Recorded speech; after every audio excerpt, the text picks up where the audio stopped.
Hey guys, good morning and happy Tuesday. Happy March and all of the things. I hope that everything is going well. I just wanted to make a very quick video.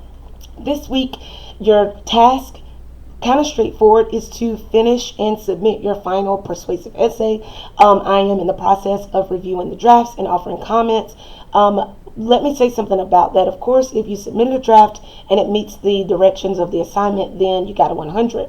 What you'll see in the grade book is the comment that says grade assigned based on completion. Please see comments on the annotated PDF.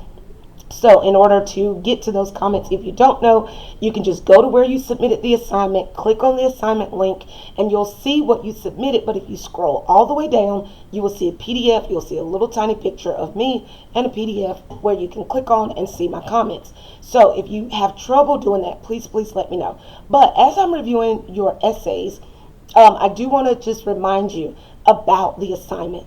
Okay, I realize that some of us, we don't like to be straightforward. We don't like to be direct and presenting an argument, but it is imperative because that is the assignment, to argue. It's not enough to say that drugs are bad. It's not enough to say that children are exposed to inappropriate content on the internet. What you have to do is say, parents should not allow their teenagers, or parents should not allow their toddlers to use handheld electronic devices, because that has to be your thesis statement.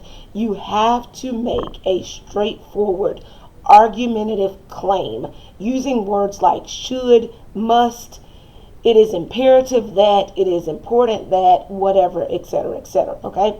Now, in terms of the organization, you need to have 5 paragraphs, your introduction, 3 body paragraphs, and a conclusion. Okay? 5 separate paragraphs. And I just realized how fuzzy I was.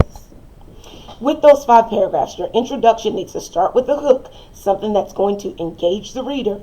It needs to expand on the idea. Think about an inverted or upside down triangle. Start broad, get more narrow, and when you get more narrow, that's your point. End with your thesis statement.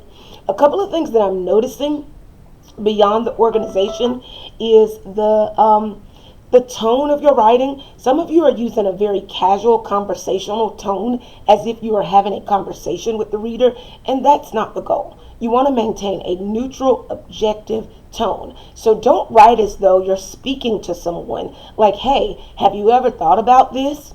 No, I haven't. Don't put that in your paper. Okay.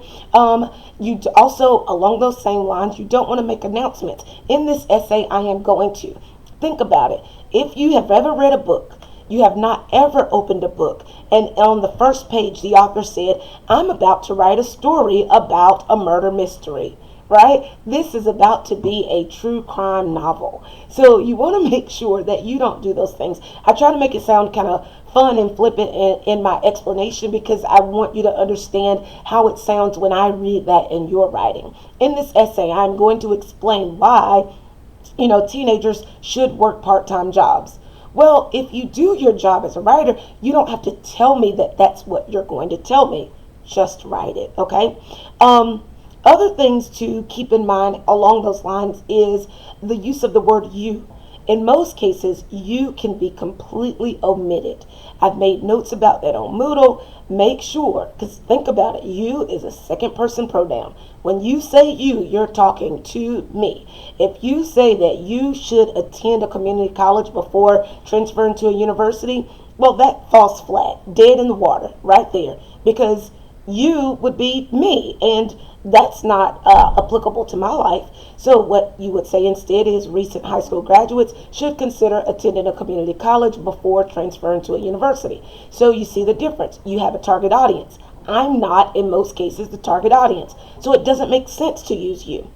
Okay, moving on through the body of your essay, each body paragraph should begin with a topic sentence that relates to the thesis. So in your thesis, you've identified 3 reasons why this should or should not be whatever it is. That topic sentence should relate to one.